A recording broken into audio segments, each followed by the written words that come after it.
And what people objected to, interestingly enough, was the violence which they thought was influential in social terms. That is one of the reasons that Kubrick withdrew this film, was that there were so many newspaper articles in Great Britain about copycat violence. Mm-hmm. Every time there was a violent act, it was being attributed to A Clockwork Orange. And he said to Warner Brothers, forget it, we're just going to, I'm not interested in this, we're going to withdraw it.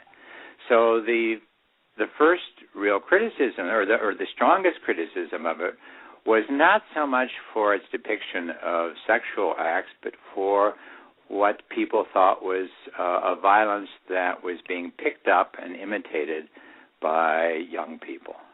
Yeah. And by the way, I mean, obviously, what a tremendous move for a director, for a studio, to pull a film from release at the request of the director. I mean, that's unprecedented. It is unprecedented, and it is quite remarkable. And he was unrelenting in this. I mean, he was still not shown until he died, and it was only after his death that there was a re-release in Great Britain. Mm. Now, did he have any concern about that prior to the film's release? I don't think so. There's no evidence of it, no. Mm. But about the censor board. I mean, well, there was concern about that.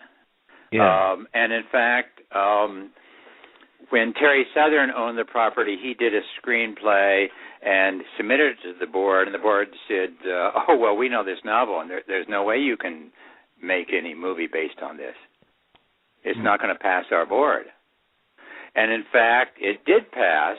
Kubrick's version did pass, but there were considerable protests by conservative groups in Great Britain, religious groups, and similarly in the United States. In the United States, he withdrew it for about 30 days, edited out a few seconds of footage, and went from an X rating to an R rating. And oddly enough, both of them were then in release after that, both versions. And there's very slight difference. Not like the problems that Eyes Wide Shut encountered, where it was released with that masking, yes, which was so outrageous.